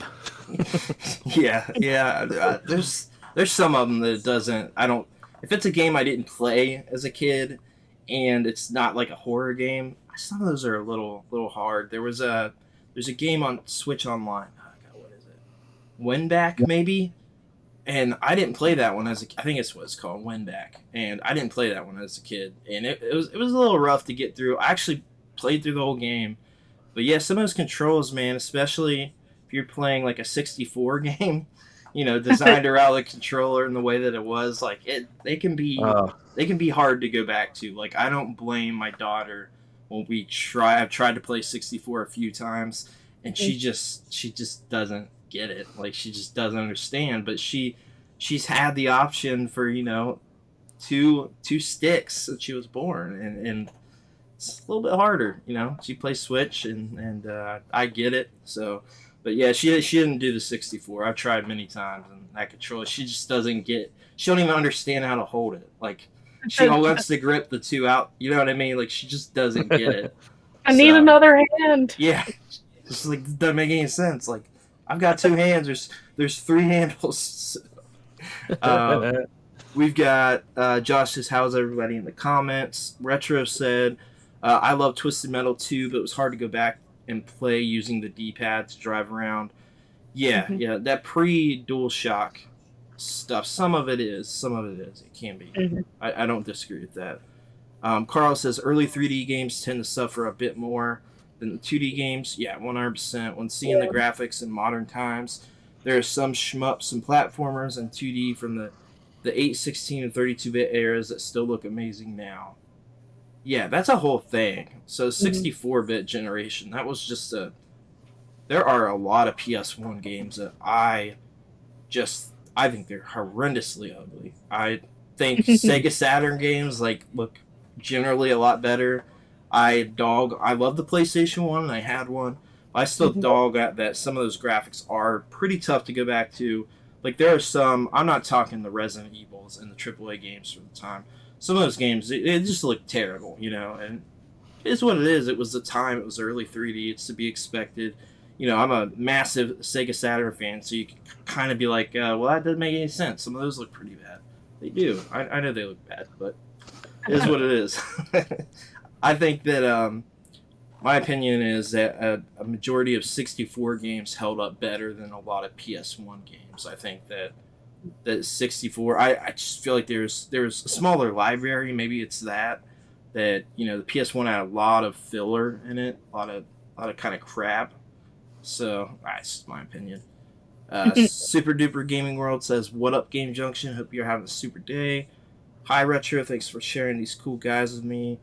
Retro says, "Good multitasking Hogwarts and watching this." Josh says, "I'm multitasking with eating my dinner at work and listening to here." And my son loves playing Pokemon Stadium on 64.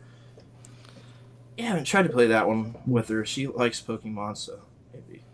Yeah, thanks for everyone stopping in and eating dinner and multitasking and listening to us. It's awesome, you guys. Yeah, it's perfect. Super Duper Gaming World, we need Metroid Prime 4. Yeah, we brought that up like 10 times. We just need that game. We know for sure. I'm excited we got Metroid Prime Remastered, though. It looks beautiful, and definitely glad that we got something. So we've got, that's actually our next topic we're getting into. We got Metroid Prime Remastered physical launch this week, as well as Kirby Return to Dreamland Deluxe. And both launched this week. IGN gave Prime a Prime Remastered a 10 out of 10, and Kirby Deluxe a 7 out of 10. So, what's everybody's thoughts on that?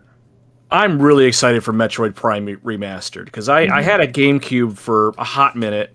Only had it for a couple games, and then I got rid of it until I reacquired it recently. But everything I saw about this game before the remaster has always grabbed my attention. Just what they did with the Metroid franchise, and I was really excited to play it on the GameCube. But now I want a physical copy of Metroid Prime Remastered, and I heard that they're getting out there in the wild now. But I'm beyond excited. I don't have a lot of Metroid games under my belt. I played the SNES one, Super Metroid, of course, and I went back and actually recorded an episode for my podcast. I did Metroid Zero Mission on the Game Boy Advance. Beautiful game. Absolutely, and that's kind of where I'm at right now. So I've been dying to get into that portion of the Metroid franchise, so I am beyond excited for this one. What's your opinion, Game Ramer, on those? I haven't played either yet, but I am looking forward to picking up the physical copies. Because that's how I want to play it. So I'm not going to buy it, online. But I am also very excited for Kirby. I've heard some pretty decent things about that too. So yes, yeah. The only negative thing that I think I've heard, and I don't know if this is where the 7 out of 10 comes from, it's nothing new for anyone that's played the game before, which I don't really think is a bad thing, depending on how you are, because I just want to be able to play something maybe I missed way back when, in such a way that I can play now. So if that's really the only critique, then I'm kind of excited for this one too. Yeah, that was the bigger thing. They said the additional content was kind of lacking. So this is my favorite Kirby game of all time. It came out on the Wii.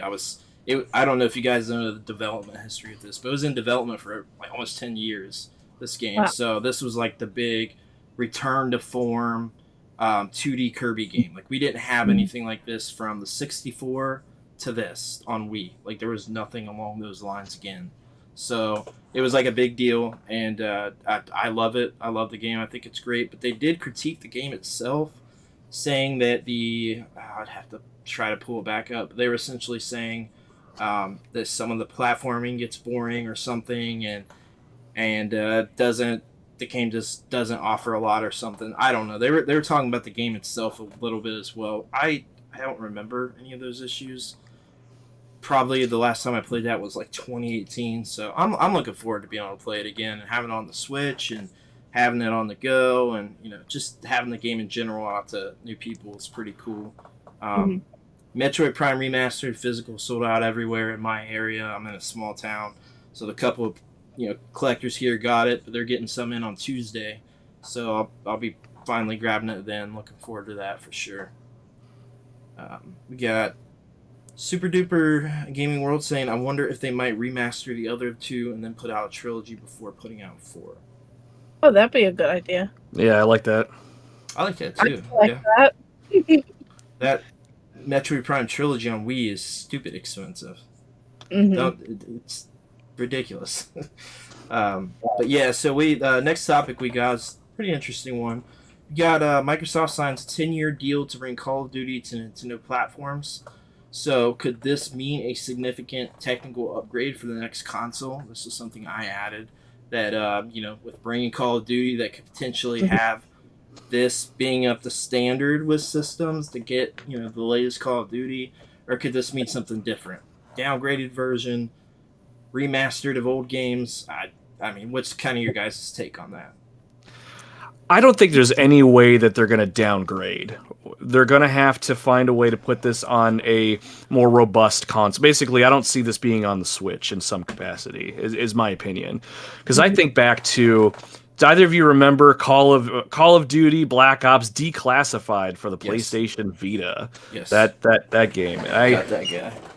I almost look at it when they launched it as almost a kind of a step backwards when it came to quality, just because they kind of rushed it. They wanted to try to capitalize on the handheld market and just get something out there, and then it's like, oh, it doesn't work, let's just abandon it. A year ago, I was able to get a multiplayer match on that thing, so I think it's still out there. But all that to say, if they're going to bring it to Nintendo, especially if maybe the next console is going to be a hybrid, something handheld, or at least have that focus, it has got to be on next generation or better hardware. They cannot go backwards. I don't think people. I am not a COD player myself, at least not anymore as much as I used to be. But I feel like the community would not accept anything less than what we have right now. Not going to happen. Yeah, I mean, I don't disagree. The only other things I could think is that, so look, we've got, what's the game? There's a couple of really popular games that they have on the Switch that are cross-platform, playable with everybody at all times now. So I know Rocket League for sure. There's a couple Apex Legends. That's one. I don't play any of these games, but there's some of those out there. The only other thing I could think is getting like spin-off games for the Switch, because the DS got spin-off games for Call of Duty. The Wii did. I have all these now. I actually legitimately love these games. They're super fun, especially the Wii ones. But that's the only other thing I could think is like getting entirely different games on the Switch. I mean, is it possible? Like, could they do like a declassified, for a Switch successor? Like, it's possible. But the more I think about it too, Nintendo is its own ecosystem in a sense, and I argue, at least in a lot of ways, they've got their own player base that's not into Xbox, PlayStation, PC right now. Yeah, so right. The more I think about it, I wonder, maybe it doesn't really matter. But at the end of the day, Call of Duty's kind of like Pokemon, kind of like Madden. People buy it, so maybe it really won't matter in the grand scheme of things. Yeah, I mean, that's the point that's to be made too, because if you're someone who's older who's going to play that competitively, or you want the better graphics, you're going to pick another system, or you're going to pick whatever you feel comfortable playing it on. And then, like people in the comments are saying, they also made Call of Duty on the Wii. But who was buying it on the Wii if you were playing it on the other platforms? If that's what you were... I mean, I have it on the Wii too, but I wasn't playing it at that time on the Wii. I was. But it's like, if that's all that you have, or the system that you have, and you still want to play it, I mean, maybe that's kind of getting a whole different, I guess, like clientele of people who would. And I think more than that, at least from my perspective, what's most exciting about this is I just like the idea that there's a game out there, or at least a franchise, that people, they like one way or another, and now it's accessible on another console, or at least another way to play. And as gamers, that's cool. I'm excited for that. I think it's great, yeah. I mean, I think Microsoft and Nintendo working together, I think we're missing like the bigger picture here. I think that Yeah. them working together the way that they have for several years now. I mean, Minecraft, the Ori games, which were Xbox Studio games. There's been a lot of stuff that they've worked well with Nintendo, and they've done a good partnership. So I guess behind the scenes, people are talking about potential of the Game Pass stuff. It's being brought up again. It's been rumored, for a while about bringing a version of Game Pass over to the Switch, doing something along those lines. I mean, I think that something like that would be for the Switch successor if that were to happen. But I mean, we can't act like Switch Online is like a great service or anything. But it's also very, very cheap. So I don't know. There could be potential, working together. It's PlayStation is always the odd one out with wanting to work together on stuff. So I think this is very cool. A 10-year deal, that's a lot of time, a lot of potential there. So I think that this could mean that, hey, our Switch successor might actually be up to par, at least with what we have. Maybe a little downgraded. I mean, it is Nintendo. It's hard to say, but like you brought up earlier, Nomad, I wonder how, if they do a hybrid, how that's going to work. I mean, that beef has all got to be on the dock at that point, So it's got to be like thinking about it from my son's perspective. Actually, I think his ideal hybrid experience would be he's up in his room, he's playing a match, and then all of a sudden we're going somewhere. We're going to our aunt's house or whatever. To be able to undock that thing, maybe potentially not lose his match, stay on Wi-Fi for however long it takes to get down, whatever. That seamlessness of it and no drop in performance, I feel like that's what's going to be asked for. Can that happen? We'll see. Yeah. I mean, I got my daughter the iPad 10, and that it runs games beautifully. I've done a few things with it to mess around, kind of test out. And man, those I mean, they're pretty powerful. So the potential's there. I think it does seem wild to wonder how they're going to put something so up to par, or even a little under that, and something that's affordable like that. But I think like you said, Nomad, it would have to be something where the beef is in the dock, and you got a seamless take it off, take it with you. Maybe not crazy downgrades. I mean, how would that work? It'd be interesting, but the more I think about it too, however many years ago it was, I never imagined I'd be playing The Witcher 3 on a handheld device, but here we are. So anything can happen. Yeah, that 100%. Yeah, I bought I've got that box set over there. I was blown away. We were getting some of those games on there, but we'll move on to the next news topic here. So we have got I threw in a movie one. We want to start kind of spreading the wings a little bit with some other stuff, so I thought it was kind of funny. Cocaine Bear is getting pretty good reviews across the board. IGN gives it an 8 out of 10. Have you guys seen the trailer for this wild movie? No. It looks like a masterpiece of cinema. Yes, it does. I don't know why it took so long for a movie like this to come out, or who had to sign the paper, but now that it's out, mankind will be blessed by the Cocaine Bear. It looks good. It almost kind of speaks to just things in general right now, because speaking for myself, a lover of video games and just entertaining movies in general, this is right up my alley. I could just go into the movie theater with an idea that this movie is going to be ridiculous and I'm going to have a great time. It doesn't have a complicated plot. It's a bear and he found some cocaine. And off we go. That excites the hell out of me. I'm going to have to watch it alone. My wife will not watch it with me, but that's okay. I'm there. I would go with you if I could, because I'll be watching it alone too, I'm sure, with this one. I can't imagine that I guess somebody to watch this one with me. But yeah, it looks so good. Have you seen the trailer, Gamer? No, I have not. What? I'll have to check it out after this. You got to. Yeah. It looks really stupid, but it's the great kind of stupid, I think. I don't know. I'm kind of the opinion that a lot of movies lately, and I'm going to be comparing a lot of movies to Cocaine Bear, so take that for what it is. But at the same time, it's like I have not been super excited for a lot of movies lately. I'm kind of on the Marvel movies right now. I still Yeah. watch them, I still like them, but they're kind of for me. And there's really nothing out there that's really just grabbing me.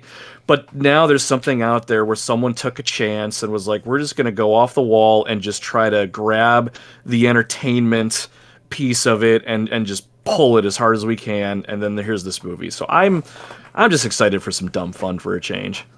Yeah, I agree for sure. It looks like stupid fun, and apparently is inspired by true events. Like there's something that really happened with a bear and that. Yeah, you have to look into it. It's weird. It's a weird story. But Really? yeah, there's like a whole story behind it. Yeah, that's where like the guy got the idea. He's like, see what I can do with this. Let's see how dumb I can make it, but fun at Yeah, the same time. so yeah, so far it's going to be an awesome year for movies. We're going to have Cocaine Bear, then later this year we're going to have the Super Mario movie. I mean, what's not to love? I agree, 100%. We've got Josh says, I wish they'd bring some other games from Nintendo than to Xbox. If they do that, I doubt it happens. From Nintendo to Xbox, probably not. I don't see that happening. I'm not sure. That movie looks dumb. I'll wait until it's on TNT. Retro Rob says the bear literally died instantly. Yeah. We need a GTA 6, and if they do make it, they should call it GTA 6. It's about time. Oh, GTA 6, it's about time. Okay, I gotcha. I was confused. I had the split there, and I'm like, what? Okay. Josh says, I want to see that movie. Carlson, I'm looking forward to the Mario Brothers movie later on this year. Yeah, the bear got into cocaine and died, and that was it. Oh, gotcha. But it sounds like he had a fantastic time while he was alive. Maybe. Sounds like it. Yeah, we're looking forward to the Mario Brothers 2. We are going to. The plan is to do like a commentary track for it. It should be something entirely different and new for us. So. Looking forward to doing something along that, but I know that me and Gamer are just super excited about it in general, so definitely looking forward to that. We've got Company of Heroes 3 has kind of been panned across the board, apparently. A lot of bugginess, a lot of issues, frame rate drops, the story is confusing and doesn't like intertwine with the other ones, even though it's still part of World War II. IGN gave it a 6 out of 10. It's been a long time since I played any of these games. Have you guys seen anything about this Company of Heroes 3? I've actually not played any of them personally, so this one, I don't really have a dog in the fight here per se, but I will say it is rather disappointing that another game comes out that's buggy and just has some glitches, issues, that kind of thing. So I can't speak to it personally. I've not seen it or anything like that, but that is kind of disappointing. What I've known of Company of Heroes, those that really like that series really dig that series. So another one, this one coming out and things are less than par. That's just disappointing, is all I gotta say. Yeah, I mean, I don't have a dog in the fight either. I think just the fact that fans haven't gotten one for such a long time, and this is what they get. Yeah, like, I saw some gameplay. It is disappointing. Yeah. It made me think kind of sort of the newest Mario Strikers game.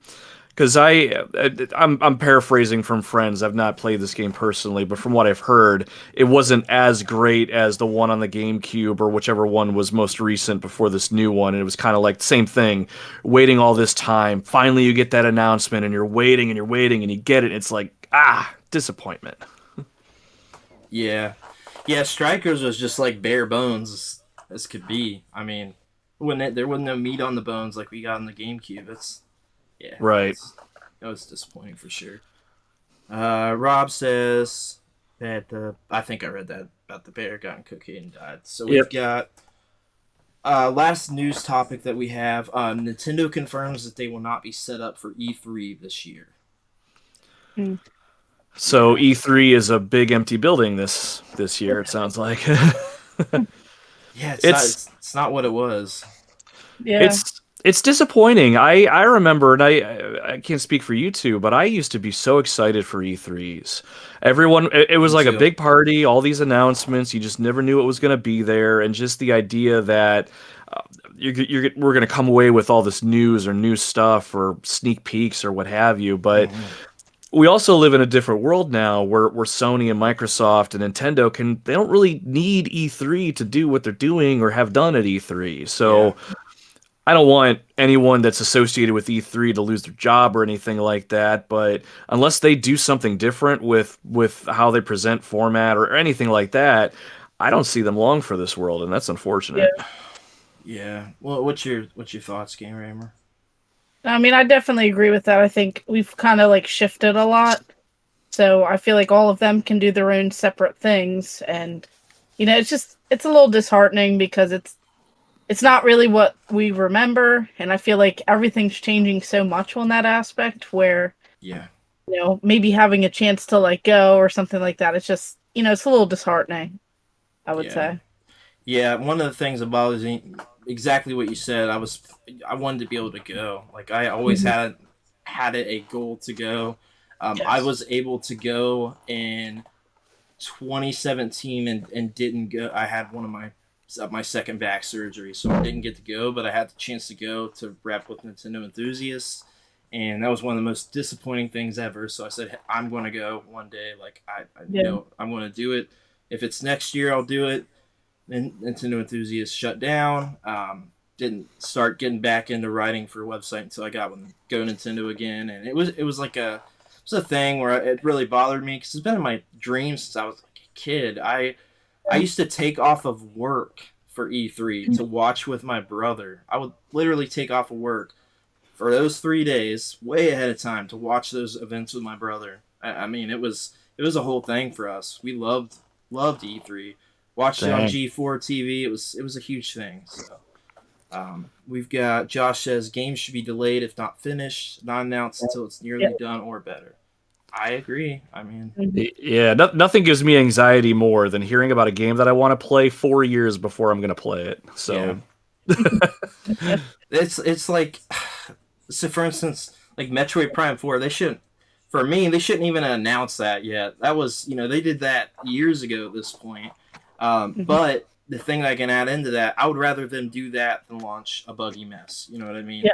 So, I'm all for, if you need the extra time to not launch a game that's like subpar, doesn't run well, do it. I'm all for it. Josh says GameCube and Wii versions of Strikers is great. Got them both. Yep. Social media and the internet ruined E3 now. Yeah, I mean it did. Yeah. I won't say it ruined it, but it just kind of, society, I guess, outgrew it. Technology evolved. People were watching all these events. They have them multiple times a year instead of a 3-day event once a year, So, he said, I have had a Nintendo Switch since 2019, and I still to this day haven't played a Mario game on the Switch. They're too expensive. They don't go down in price. I know that much. No, I am with Super Duper Gaming World. When I got the Switch that I got for my wife, I got a couple Mario games with it, and it's been out for a couple years, and I was still paying like $59.99 full price for these brand new games, and it's like, wow, okay, Mario, got it. So when I got the Wii U at launch, I can remember 7 or 8 months later, Wii games still being full price when that came out that were Nintendo titles. I mean, it doesn't make any sense. It's wild. Nintendo is wild, but those games also hold their value in the market. I mean, they always do. Mario games are always sought after, and you look at GameCube games, like Strikers on GameCube. That's like a $60 game. It's essentially still the price it was, when it was new. So. It's a whole thing with first party titles. Retro says I got to go to E3 years ago. It was super fun. Felt like Disneyland for gamers. That's awesome. Wow, very cool. For sure, super $70. Yeah. I mean, New Zelda is going to be $70. That's we kind of got into that before, but I mean it's. New PS5 games and Series X games are $70. Like I'm not surprised, basically. Right. So we've got dive into maybe a couple more topics here.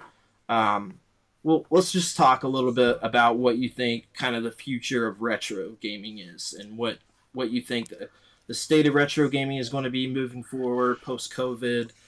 You know, new people getting into retro stuff like that.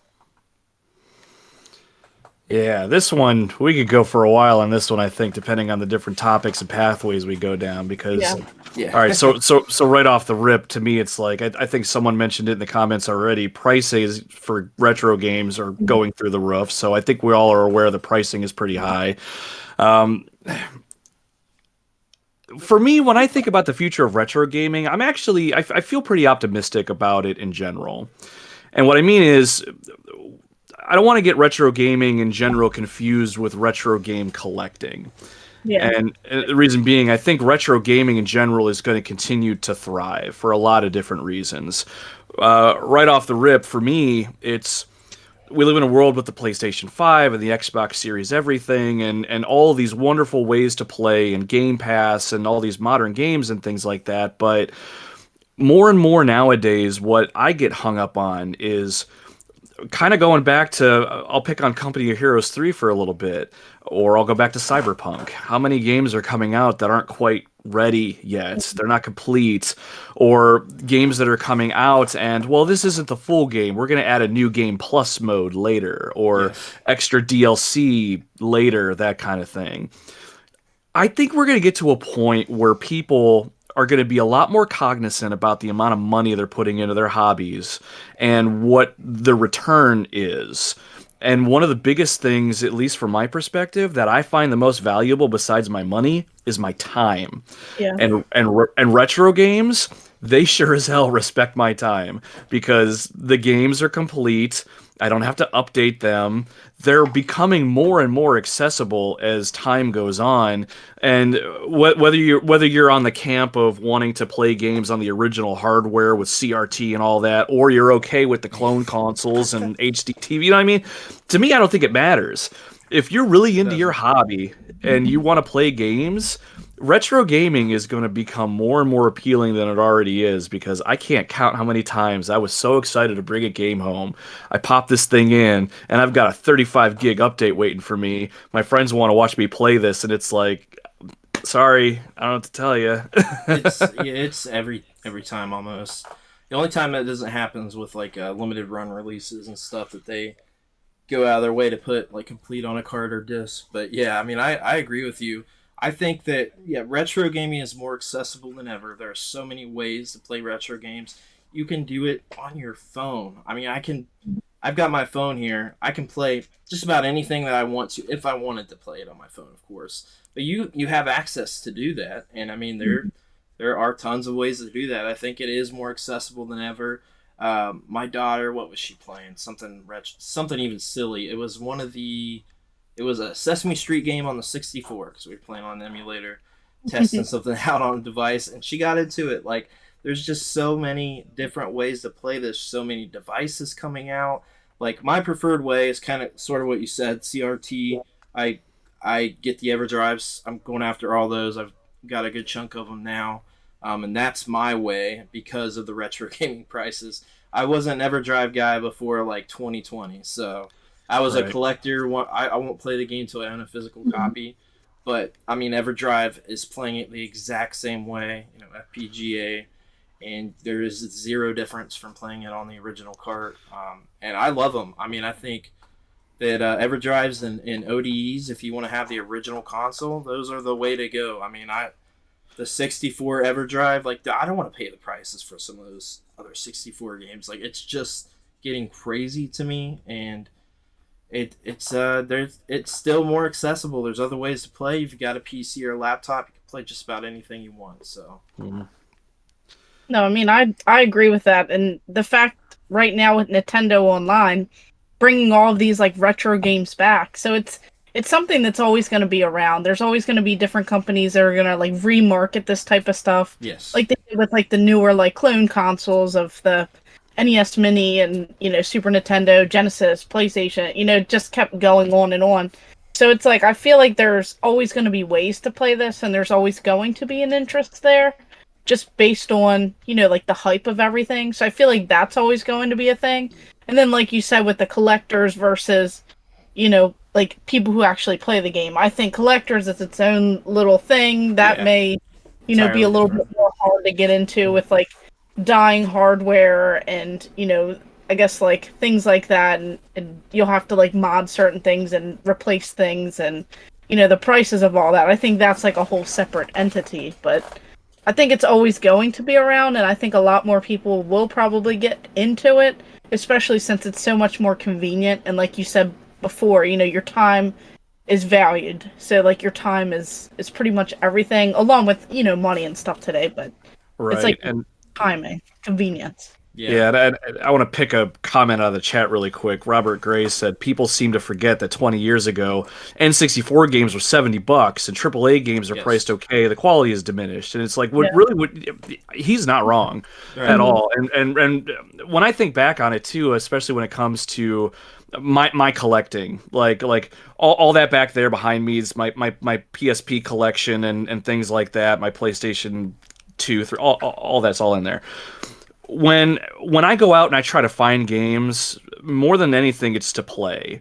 Yeah. And when it comes to what I'm willing to pay for that experience, when I think about pricing, I actually try to keep the idea of higher prices out of my mind as much as I can because, like Robert said, $70 was an N64 game price back in the day. So to me, and I think the rest of us collectors and just gamers in general, I think we have to just be more cognizant of what is this game worth to us when it comes to the experience we want to have, our time, that kind of thing. There are some games. I don't know if I can see it over here. I've got Cold Fear on my shelf over there on the PlayStation 2. If anyone's heard of that obscure title, I paid $60 for that game. That is a nominal price point for a game nowadays, and I think that's worth my money and worth my time and my experience. Is me Sure. personally. So, I think we have to be cognizant of that as we go forward too. Mhm. Yeah. I've changed my way of buying games, collecting all that stuff, the prices and accessibility and space and for so many factors, so I think like I said, I think retro gaming is a lot more accessible than it was even before, really. And I get got Super Duper Gaming World saying in here, he said, to me, an emulator is the best way to go. Emulators will play pretty much anything for free, and they still run it on the same hardware. Well, that's a little bit different. I don't use emulators really myself too much. I've used them for like devices that are emulation only to test out and like different things I've come across, but it is an option there for people. Robert bringing up about the $70 N64 games. Yeah, I mean I can remember Phantasy Star 2 being $90. Jeez. Yeah, it was $90 in the store. So there were TurboGrafx games that were $90 consistently. So it was it's well over like $130 now today. So it's not surprising, but again, is a game today worth $70 at launch to you when a couple months later you're going to be able to get it under $40? That's Yeah. I don't buy PS5 games and stuff at launch typically anymore because like God of War, I regretted buying that at launch. It was the first one for the PS5 I bought at launch, and I got the system at launch. I kid you not, 3 weeks later the game was $40 online, and I have not even gotten to go back to the game. I played 2 hours of it. So, Jeez. yeah, like a big regret. I was like, I should have waited. Now you can get it under 30. So Retro says, I think the retro games we grew up with are going to die in interest because it's the games that we grew up with. Gaming evolves. The younger generation will play whatever is new. I personally don't disagree with you. My daughter has very little interest in most retro games. So I think for the rest of our lives, retro gaming will have an interest, but I can't speak on the generation coming up at all. All I know is that I've tried with her, with her and her friends before with retro games, like when she's at sleepovers, stuff like that. Nobody has any interest in a majority of them. There's a few ones like, Super Mario Bros. 3 that's just like super accessible, like very accessible game. But still, it's hard to say. We don't know. Yeah, it'll be very curious to see too, because there's two entities that will keep retro gaming alive in one fashion or another. It's going to be us as the gamers, but potentially too, it's the bigger companies like Nintendo, Microsoft, Sony. They've got their back catalogs. Nintendo Online now is giving us access to a lot of the older games that we arguably haven't had access to, or at least easily, the Game Boy, Game Boy Advance games, things like that. I'd be curious to see how both of these entities really kind of keep pushing retro gaming, and could retro gaming potentially make its way mainstream, quote unquote, if you will, if Nintendo really, really wanted to market their older games to a newer audience. I don't know if it's possible or how that message would even look, but it's one of the two, and I think Retro's right. It's the games are changing and evolving, but these games are still out there. What are we going to do with them? That's the question. Yeah, for sure. Yeah, I mean, it could be like, the generation coming up. I don't know. Maybe there's a Super Nintendo flashbacks one day. Who knows? Just sitting in the dollar store. It's hard to say though. Really, I can't predict it because things are changing constantly. So, and then we'll dive into one more quick topic here so that we don't run too long for you. But we brought up. This was just a random topic that we had with so many video game movies being made. Will we receive movie video games in the same capacity we did like in the 90s and 2000s? The PS2 and all those games we're consistently getting games for. So my mind immediately went to, what was it, Street Fighter, the movie, the game, or whatever that fighting game was? Yes, Street Fighter, the movie, the video game. Yeah. Yep. I almost feel like, at least my gut is telling me, I think we are past that. I don't think we're to a point where we're going to do that anymore. On one hand, I think the stigma with the licensed game still persists today in some capacity. Now, that's not true with everything. I think of games like on my shelf, the Lord of the Rings game, Shadow of Mordor, or Shadow of War, that kind of thing. That's technically a licensed game. That was beautiful games, freaking phenomenal, right? Yeah, but to market a video game off of a movie like Cocaine Bear, the movie, the game, or something like that, I think our tastes and just what we're after as gamers nowadays, I think we're kind of past that. I can't say more than that. That's just my gut saying it. Yeah. What do you think, Gamer Aimer? Yeah, I mean, I kind of agree with that as well. I think back when gaming was like beginning and stuff like that, everyone wanted their hand in the pot, pretty much. So I feel like that's why we had all that, there's like bad titles of everyone was having, all these like different types, and then that like shovelware and things like that. I think it was like different time. I also thought about the Lion King for the Sega Genesis specifically.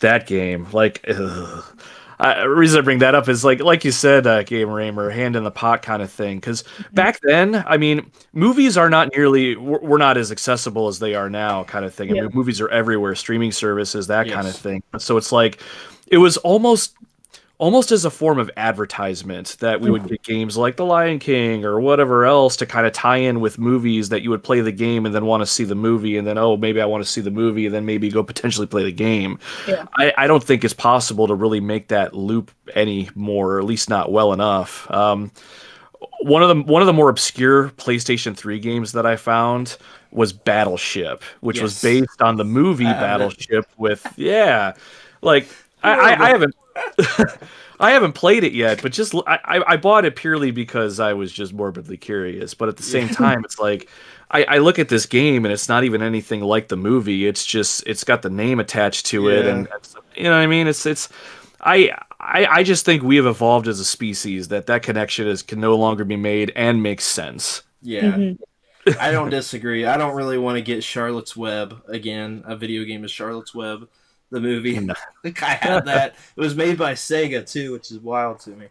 But yeah, I think we are past that too. I don't think we're past like the shovelware stuff. I think the Switch has more shovelware than the Wii had, and I think we'll have a bigger shovelware library than the Wii ever had. But there are movie games still coming out, because I've got a few even that like my daughter has gotten and stuff. So they're here and there, but in the capacity that we got, I think we're past that as well. So I agree with that 100%. Yeah.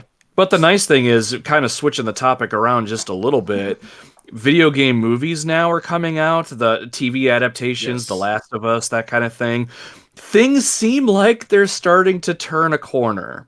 Yep. And that is really exciting. So I almost predict, really, if they can continue on this path, make these properties in such a way that they're entertaining for us gamers and even non-gamers, we're going to see an era of video game movies that are actually going to be good, and we're going to look forward to, and it's going to be great. I don't know, wishing upon something in here, because that I really want that to be. It's beyond time for that. Yeah, I definitely agree with that. I'm even just like, all like the simple ones, like Mario, I'm super excited about. Loved all the Sonics. Loved The Last of Us. I've been trying to keep up with that. Watch it. Have to watch. Yeah. How many episodes are out, Brandy? They're 5 or 6. I need to start watching. I think I'm going to start watching that this week. One behind, and then tonight. So I'm at 2 behind now. Right, but it seems like they're finding the secret sauce. Like with Mario, I heard the movie was pretty short by comparison to today's movies, but it's 131 minutes though. How is that short to me? I thought that was wild. They were calling that short. I think that, okay, maybe I'm misremembering how long it was. Time to me, 130 minutes. I don't want a movie longer than that. Yeah, I thought it was shorter than that, but that could be just me. But either way, the length of that movie to me is perfect, because what was Avatar, 3.5 days long? Not to besmirch that movie or anything. I've not personally seen it, but at the same time, I go back to what I said earlier about just why retro gaming is going to be the future. My time is valuable, and give me a good, solid movie experience, and it seems like that's what Mario is going to be. Yeah, 132 minutes. I apologize, and 17 seconds. So, and what are the Sonic movies in comparison? I'm curious what they're around 130 minutes. I can type them in Sonic. Oh, then that's fine. Yeah, that was like fine. a perfect amount. Yeah, that's what I'm saying. Like, I don't the 2-hour plus movies. I can't do that stuff no more. I can't handle it. Sonic 1, 129 minutes. Okay, so all around the same. Yeah, all around the same time. So yeah, it's perfect to me. I'm past the 2-hour movies. Yeah, it becomes too long if at any point I need to use the restroom. So that sounds good. We run out of snacks. King Kong, 3.5 hours long. Get out of here with that. You guys remember that? Peter Jackson King Kong. Yeah, they put out the extended cut. It's 3.5 hours long, but the movie, the regular movie, is 3 hours long. I'm good. I'm good on that. But we'll hit a few more comments here and we'll wrap up. We've got Retro says True Super. I must have missed something here. I'm not sure on that one. Super Duper Gaming World says a problem about retro games too for DVDs are disc rot. Yes, it is a problem. We talked about that pretty extensively. That'll be coming. Yeah, we got that coming out. I want to see Barney's Hide and Go Seek the movie. That was the Genesis game, right? I think I remember having that. Spoiler alert, they find the kids, they sing a song, everything's fine. And they love each other. That's hard to clean up. Yeah, clean up. Oh my god. Yep, now everybody do their shit. Good luck. Barney, I was a big Barney fan as a kid, so that was my thing. I had Barney come to my 3rd birthday. No and I way. have a VHS tape, but I can't find it. And the second that I find that VHS tape, I will upload that. But my mom said that she thought it was thrown out. So I'm very disappointed. I hope not. Because that was the life of the part. That was like that was it. I got to go see an early screening of the Barney movie when it came out. Do you remember the Barney movie? When that came out? Yeah, it was wild. Wow, I've had a very different childhood than you guys. Super Duper Gaming World. Oh no, the 3DO games are DVDs. You're doing this on purpose. They can get disc rot. Don't tell me that when I'm literally going through my 3DO games and playing them again. They are prone to. They are actual DVDs, though, unfortunately. Carl says Aladdin for Genesis, Master System, and Super Nintendo was amazing. Yeah, actually like the Master System version of that the best. Played through that not super long ago on the EverDrive. Carl says I have Battleship is an FPS. Yes, it is. Actually, I had some fun playing it. Nice. I'm gonna have to get on it at some point. Now that Carl, I didn't realize it was an FPS. So all right, Carl, you Yeah, convinced me. I'll play it.